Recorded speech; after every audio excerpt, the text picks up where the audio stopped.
삶으로 가르친 것만 남는다라는 제목의 책이 있습니다. 이 저자가 김요셉 목사님이신데요.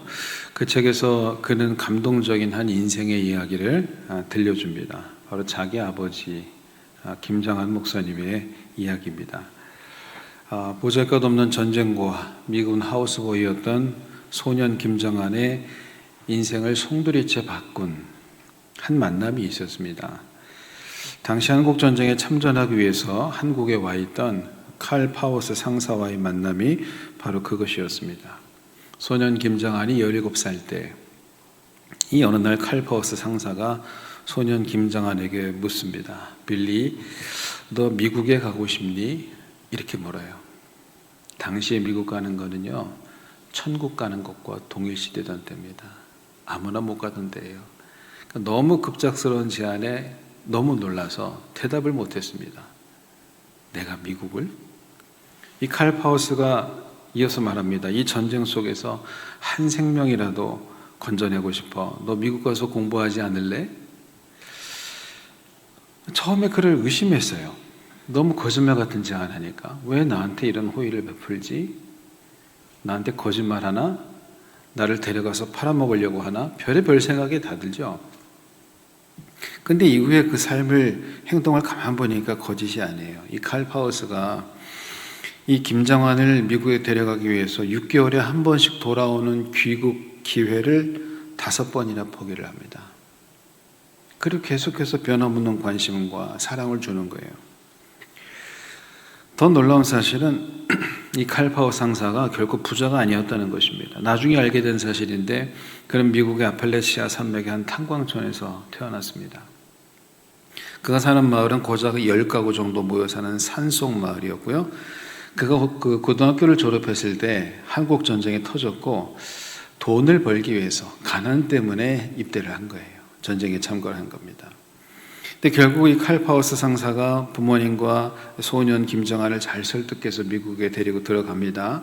그리고 당시 유명했던 기독교 사립고등학교에 그를 입학시키고, 그리고 자신은 이 소년을 공부시키기 위해서 스스로 사립대를 포기하고 2년제 교대에 입학을 합니다.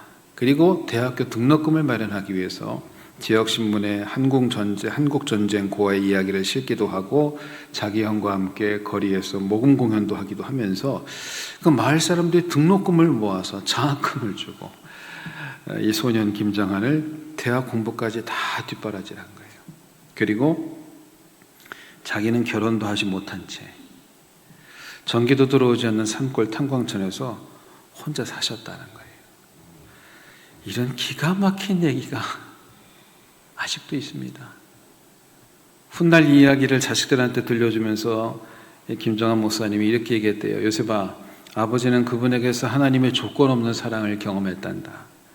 그분의 조건 없는 사랑 덕분에 아버지가 예수님을 만날 수 있었고 미국에서 공부하고 목사가 될 수 있었단다. 이 보잘것없는 미군 하우스보이를 하나님께서 이렇게 인도하셨어. 요셉이 너도 하나님께서 너의 삶을 그렇게 인도해 주실 거야. 이렇게 얘기를 했다는 거예요. 여러분, 이 같은 이야기가 믿어지십니까? 정말 영화나 소설 속에서나 나오는 이야기가 아닙니까? 이처럼 한 인생을 향한 하나님의 도우심의 손길은 우리의 환경을 초월해요. 우리 이성과 환경을 초월하는 것입니다. 근데 왜 하나님께서 이 전쟁과 같은 소년에게 이런 엄청난 은혜와 축복을 베푸셨을까? 그것은 한국 교회를 위해서죠. 이 민족을 위해서입니다. 아무도 알지 못했고 아무도 예상하지 못했지만 하나님은 칼 파우스라고 하는 한 인생을 통해서 소년 김장한을 만나셨고 기르셨고 또 한국의 귀한 영적 지도자로 세워서 사용하신 것입니다. 중요한 것은 이 하나님은 어제나 오늘이나 동일하시다는 거예요. 그리고 그 역사하시는 원리 또한 동일하다. 하나님은 오늘날도 동일하게 역사하시는 분이신 것을 믿으시길 바랍니다. 오늘 본문에 보면 자기의 인생 속에 역사하신 선하신 하나님의 손길을 고백하는 한 사람이 나옵니다. 느헤미야입니다. 그는 바로 황폐해진 고국 땅에 돌아와서 52일 만에 성벽 재건을 이룬 입지전적인 인물이에요. 사실 이것은 인간적인 관점으로 보면 불가능한 일이었습니다. 이 바벨론에서 돌아온 포로 귀환민들을 이끌고 수많은 대적자들의 공격과 위협이 있었음에도 불구하고 52일 만에 하나님께서 자기에게 주신 예루살렘 성벽 재건을 완수하거든요. 어떻게 이 일이 가능했을까? 그는 이 일에 대해서 이렇게 고백합니다. 하나님의 선한 손이 나를 도왔다. 이렇게 말해요. 하나님의 선하신 손이 나를 도왔다. 이 모든 일을 시작하게 하시고 가능하게 하셨던 이유가 하나님의 선하신 손이 나를 도왔기 때문이라고 말씀하고 있다는 거예요. 이 얼마나 아름다운 고백입니까? 여러분도 이 하나님의 선하신 손길을, 이 구원의 손길을 경험하고 싶지 않습니까? 어떻게 하면 우리는 이와 같은 선하신 하나님의 손길을 경험할 수 있을까요? 먼저 우리가 알아야 될 중요한 사실은 이것은 하나님의 주권이라는 것이에요. 우리의 자격 여부로 결정짓는 일은 아닙니다. 내가 아무리 부족하고 자격 미달이라 할지라도 하나님의 뜻이 있으면 나를 통해서 하나님이 일하시는 거예요. 그러나 나의 태도, 나의 자세 또한 중요합니다. 다시 말해서 하나님 앞에서 내가 어떤 사람이냐 말이에요. 이게 중요한 거예요. 내가 하나님 앞에서 어떤 사람이냐. 오늘 느헤미야를 통해서 이 은혜를 나누고자 합니다. 느헤미야가 어떻게 이런 놀라운 하나님의 도움의 손길을 경험할 수 있었을까요? 첫째는 마음의 중심이 하나님 앞에 합당한 사람이었다는 거예요. 오늘 본문에 나오는 느헤미야는 하나님의 은총을 입은 사람입니다. 느헤미야서를 통해서 그의 인생을 살펴보면 그 일생 동안 하나님의 은혜가 떠나지 않아요. 하나님의 도우심의 손길이 그의 인생을 계속해서 따라다녀요. 왜 그러냐? 우선 그는 민족의 아픔에 반응하는 사람이었다는 사실을 알 수가 있습니다. 바꿔 말하면 적어도 그는 자신의 안락함과 축복만을 추구하는 이기적인 인생이 아니라 민족의 아픔에 반응하는 인생이었다는 거예요. 느헤미야 1장에 보면 그가 눈물을 흘리며 금식하며 기도하기 시작합니다. 그 이유가 무엇일까요? 1장 3절에서 4절입니다. 그들이 내게 이르되 사로잡힘을 면하고 남아있는 자들이 그 지방 거기에서 큰 환난을 당하고 능욕을 받으며 예루살렘 성은 허물어지고 성문들은 불탔다 하는지라. 내가 이 말을 듣고 앉아서 울고 수일 동안 슬퍼하며 하늘의 하나님 앞에 금식하며 기도하여. 여러분, 사람이 무엇에 대해서 아파하는지를 보면은 그 사람을 알 수가 있는 거예요. 돈에 미친 사람은 돈 잃었을 때만 아파합니다. 주식에 떨어졌어. 가슴 아파. 밤에 잠이 안 와. 세상에 내가 저걸 얼마에 샀는데 저게 떨어지네. 잠이 안 와. 자식이 아파하는 사람.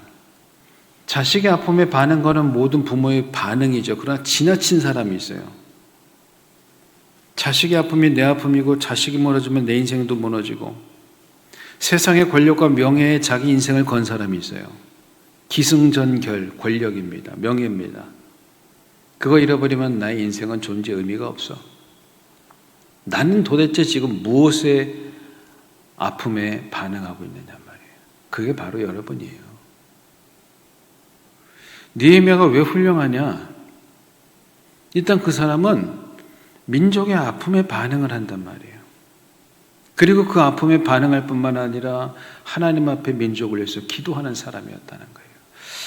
지금 우리나라도 큰 위기에 처해 있지 않습니까? 여러분, 이번 지방선거 때 발생한 기가 막힌 사건을 목도하고 있지 않습니까? 투표 용지가 부족해서 투표를 못한 곳, 용지가 부족했던 곳이 전국에 91개입니다. 91개. 민주주의의 근간인 국민의 참정권이 훼손된 기가 막힌 사건이 발생했습니다. 어떻게 대한민국에 지금 이 시대에 이런 어이없는 일들이 발생할 수 있을까?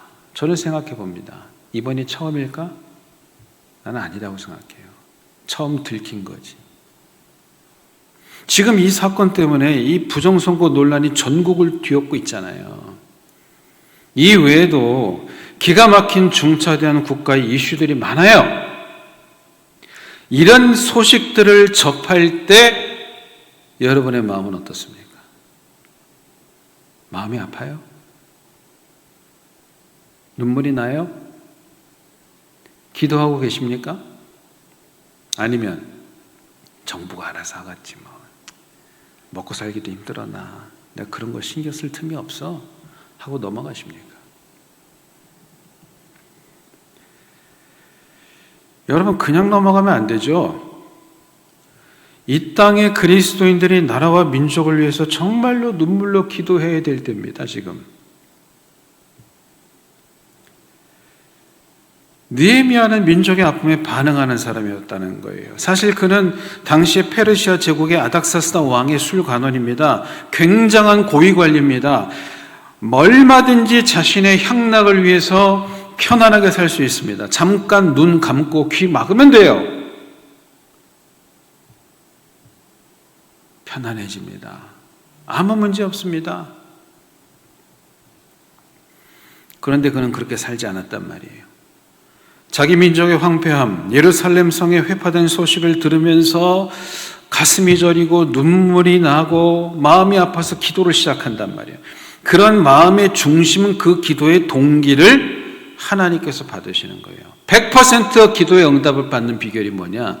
하나님의 나라와 의를 구하고 하나님의 뜻대로 하는 기도는 100% 응답을 받습니다. 사실 우리의 기도가 응답받지 못하는 대부분의 이유가 뭐냐면 내 정욕을 위해서 기도하기 때문에 그런 거예요. 성경에 나오지 않습니까? 야고보서 말씀에. 우리가 응답받지 못하는 것은 기도하지 않기 때문이요, 정욕대로 잘못 구하기 때문이란 말이에요. 바꿔 얘기하면 우리가 하나님의 뜻대로 기도할 때, 그 우리의 기도의 동기가 하나님 앞에 합할 때는 하나님께서 그 기도에 반드시 응답을 하세요. 느헤미야의 기도의 중심이, 그 마음의 동기가 하나님 앞에 발랐다는 것이에요. 두 번째는 기도하면서 때를 기다려야 한다는 것입니다. 기도하면서 느헤미야는 때를 기다렸어요. 하나님의 도우심을 경험하는 두 번째 단계가 이것인데, 대부분 많은 경우 그리스도인의 문제가 여기에 있어요. 기도를 해요. 근데 당장 하나님의 응답이 떨어지기를 기대합니다. 그러나 그렇지 않습니다. 기도를 시작하되 조급함을 버려야 돼요. 우리가 그 하나님의 역사를 보지 못하는 가장 큰 이유가 뭐냐면 조급해서 그래요. 인내하지 못하기 때문에요. 여러분, 기도하면서 하나님의 때를 기다려야 됩니다. 오늘 본문의 느헤미야를 보시면 자기 동생 하나냐를 통해서 자기 민족이 고난에 처해 있고 예루살렘 성이 회파되었다는 소식을 듣습니다. 마음이 불타는 것 같아요. 오늘 저녁이라도 당장 왕을 찾아가서 이야기하고 싶어요. 그런데 즉시 뛰쳐나가지 않았습니다. 왕이 고하지 않았어요. 기슬루월에서 니산월까지 4개월 동안 이 문제를 품고 하나님께 계속 기도한다는 거예요. 기도 제목이 뭐냐? 느헤미야 1장 11절에 나옵니다. 오늘 종이 형통하여 이 사람 앞에서 은혜를 입게 하옵소서. 여러분, 사람 마음을 여러분이 마음대로 할 수 있어요? 여러분이 여러분의 남편의 마음을 바꿀 수 있어요? 내 배에서 난 내 자식도 내 마음대로 못합니다. 응? 잔소리 한다고 돼요? 야단친다고 됩니까? 상담받으면 될까요? 그게 필요하지 않다는 게 아니에요. 사람 마음은 사람 힘으로 안 돼요. 어떻게 해야 되느냐? 기도해야죠. 입을 닫고 오랫동안 그 문제를 품고 기도해야 돼요. 하나님, 저 사람의 마음을 움직여 주십시오. 하나님의 뜻을 분별하게 해주십시오. 또 중요한 일에는 이 느헤미야처럼 내가 왕 앞에서 은혜를 입게 해주십시오. 계속 기도만 하는 거, 한마디도 안 하고 기도만 해요. 우리가 인생사에서 얼마나 많은 인간관계에 갈등과 아픔이 있어요. 부부관계, 부모 자식 관계, 직장 상사와의 관계, 동료와의 관계, 이웃과의 관계, 수많은 인간관계 속에서 매어 살아가는데 우리가 많은 위로도 받지만 많은 상처와 갈등도 경험하죠. 그때 여러분 어떻게 하십니까? 일단 전화해요? 만나서 단판을 져요? 시시비를 가려요? 그렇게 해서 해결이 안 돼요. 그리고 자꾸 상대방 탓만 하지 말고 여러분을 돌아보세요. 여러분에게 반드시 문제가 있습니다. 사람 관계라는 건 다 상대적인 거예요. 늘 나를 피해자 코스프레를 하면 안 돼요. 나는 피해자인 동시에 가해자예요. 여러분, 그걸 잊지 마세요. 그거를 간과하면 그 문제는 절대 해결 안 됩니다. 근데 그걸 어떻게 하느냐? 기도하면 하나님께서 이 어그러지고 잘못된 나의 모습을 깨닫게 해주시는 거예요. 이게 내가 이런 문제가 있었겠구나. 그걸 깨닫게 하세요.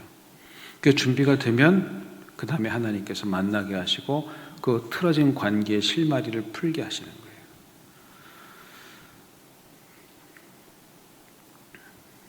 조급하게 하고 충동적이게 하는 것은 사탄의 역사입니다. 그때 우리가 하나님의 사인이 올 때까지 기도해야 돼. 입 다물고 주님 이 사람 앞에서 은혜를 입게 해주십시오. 사실 느헤미야는 자기 민족에 대한 소식을 들었을 때부터 이미 그 자기 계획에 서 있었어요. 그게 뭡니까? 예루살렘으로 돌아가는 겁니다. 하루라도 빨리 돌아가고 싶어요. 그런데 자기 입으로 먼저 왕에게 말하지 않는다니까요. 계속 문제를 품고 기도한단 말이에요. 언제까지 하냐? 왕이 자신에게 물어볼 때까지. 드디어 그때가 왔습니다. 본문 1절과 2절을 보십시오. 아닥사스다 왕 제20년 니산월에 왕 앞에 포도주가 있기로 내가 그 포도주를 왕에게 드렸는데 이전에는 내가 왕 앞에서 수심이 없었더니 왕이 내게 이르시되 내가 병이 없거늘 어찌하여 얼굴에 수심이 있느냐? 이는 필연 내 마음에 근심이 있음이로다. 이 왕의 말을 주목해 보세요. 어찌하여 얼굴에 수심이 있느냐? 이거를 느헤미야가 하나님의 응답의 사인으로 딱 받았어요. 이게 하나님의 느헤미야가 왕의 은혜를 입었다는 증거가 되는 것이거든요. 왜냐하면 느헤미야 직책이 왕의 술 맡은 관원인데 왕의 술 맡은 관원은 왕 앞에서 절대로 슬픈 빛을 띄어서는 안 돼요. 네. 제가 예전에 그 서비스업에 종사한 어떤 자매가 그 고충을 얘기하는 걸 들었는데 호텔리어였어요. 너무 얼굴이 예쁘고 인상도 좋아요. 생글생글하고 밝고 근데 정신과 약을 먹고 있더라고요.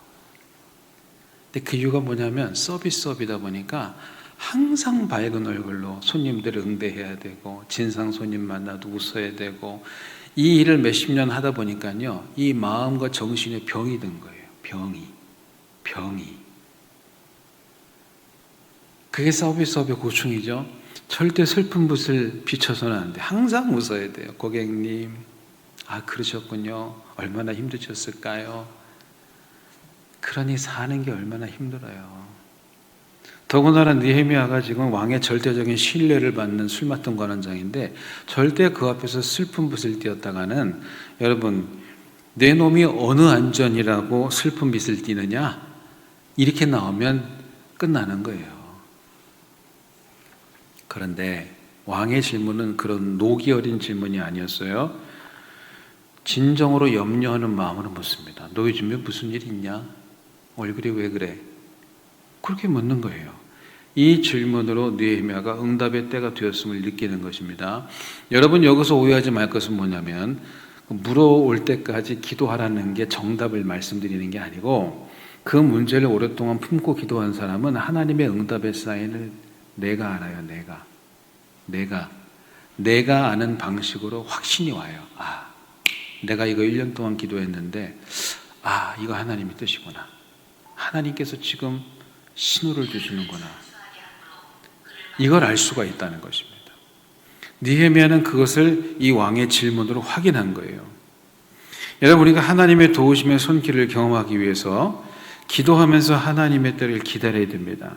다른 사람은 그 때를 몰라요. 언제나 같은 일상입니다. 그러나 기도하면서 그 때를 기다린 사람은 하나님의 때를 캐치합니다. 지금이구나.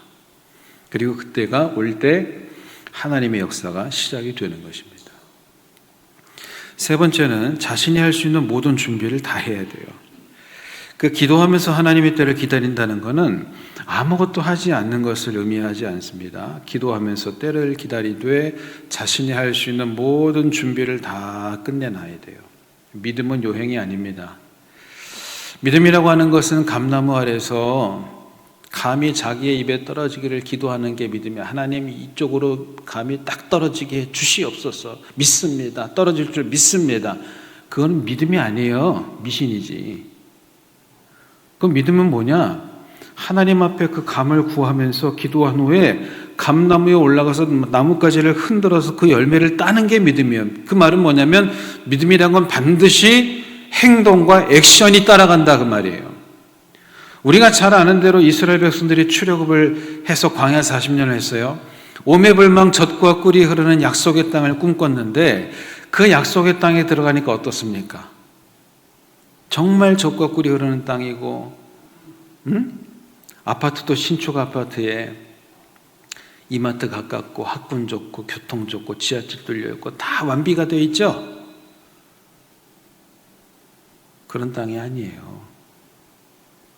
약속의 땅에 들어가서 31명의 왕과 피비린내 나는 전투를 했습니다.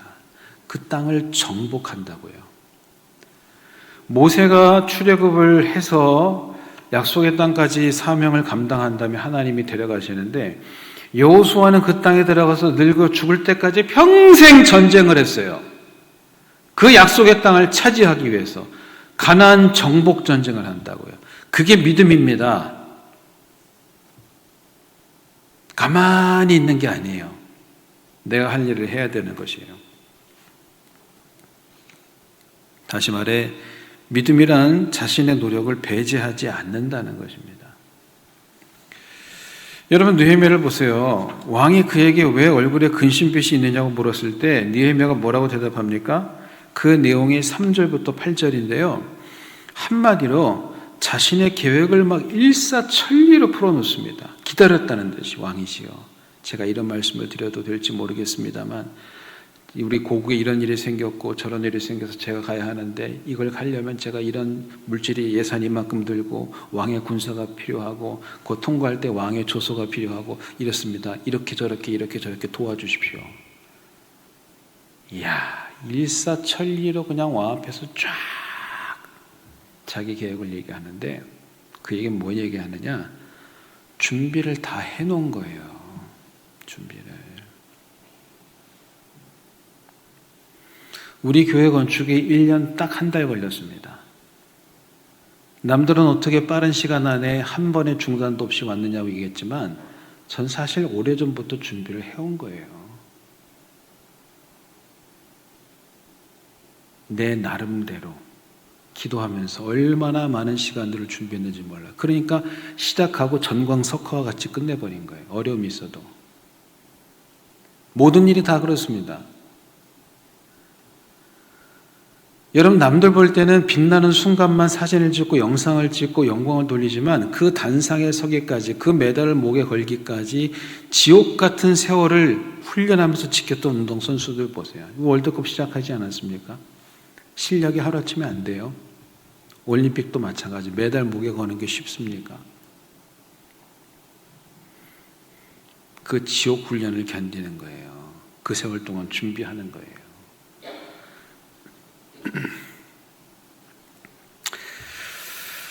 미국의 세계적인 철강왕 앤드류 카네기가 있습니다. 19세기, 20세기 초까지 살았던 분인데 아주 유명한 철강왕이었어요. 그가 젊은 시절에 세일즈맨으로 고생할 때 한 노인댁을 방문했는데 그 집에서 그의 시선을 완전히 사로잡은 한 그림을 발견하게 됐습니다. 그 거실 벽에 걸린 그림이었는데요. 그 그림이라는 거는 아주 단순해요. 아주 그 을씨년스러운 흐린 날씨의 바닷가에 배 한 척이 쓸쓸하게 놓여져 있는 그림이에요. 그림으로 보면 별로 감동이 없어. 근데 그 밑에 무슨 말이 써 있냐면은 반드시 밀물 때는 온다. 그 문구를 보는 순간 강하게 감동을 받고 전율이 몸에 쫙 흐르는 것 같아요. 너무 큰 감동을 받았어요. 그래서 나중에 이 노인을 찾아가서 다시 부탁합니다. 어르신, 만일 나중에 세상을 뜨게 되시더라도 혹시 이 그림을 저에게 주실 수 있습니까? 그렇게 해가지고 어렵사리 그 그림을 얻어가지고 자기 사무실 중앙벽에다가 붙여놓고 일생 동안 그의 모토로 삼았다고 그래요. 반드시 밀물 때는 온다. 지금 내가 아무리 어렵고 열매가 없고 힘들고 앞이 보이지 않아도 반드시 밀물 때는 온다. 이게 그의 경영 철학이에요. 여러분, 하나님의 때가 반드시 와요. 그런데 그때 중요한 건 뭐냐? 내가 과연 그때에 맞게 준비되어 있느냐의 말이에요. 리그 워렌 목사님이 그의 책 서문에서 아주 재미있는 얘기하고 있습니다. 자기 인생을, 자기 목표를 파도타기에 비유하고 있는데, 파도타기를 할 때 중요한 첫 번째 진리가 뭐냐? 파도는 내가 만들어낼 수 없다는 거예요. 많은 사람들이 파도를 자기가 만들어내려고 그래요. 아니요, 여러분이 못 만들어요.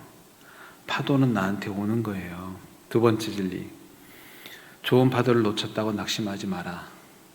파도는 또 온다. 근데 이보다 더 중요한 건 뭐냐면, 그 좋은 파도를 분별할 수 있는 눈을 갖추고 파도가 왔을 때 그 파도를 탈 수 있는 기술을 내가 연마하고 훈련해 놔야 된다는 거예요. 굉장히 중요한 얘기입니다. 여러분, 파도는 하나님이 주시는 거예요. 우리 임마누엘 교회에 회복의 파도, 부흥의 파도, 치유의 파도를 하나님께서 보내주실 줄로 믿습니다. 문제는 뭐냐? 내가 그 파도를 탈 수 있느냐 이 말이에요. 그러려면 우리가 준비가 돼 있어야 돼요. 여러분, 하나님의 도우심의 손길을 체험하며 살기를 원하십니까? 나를 도우시는 하나님을 경험하길 원하십니까? 그렇다면 우리 마음의 동기, 기도의 중심을 한번 점검해 봅시다. 그리고 기도하면서 하나님의 때를 기다리십시오. 그리고 그 때를 기다리는 가운데 내가 할 수 있는 모든 준비를 다 해 놓아야 돼요. 그러면 하나님의 때에 하나님의 방법으로 하나님께서 저와 여러분을 도우실 것입니다. 그 은혜를 체험하는, 그 은혜를 경험하는 저와 우리 임마누엘 모든 성도들이 되시기를 주의 이름으로 축원합니다.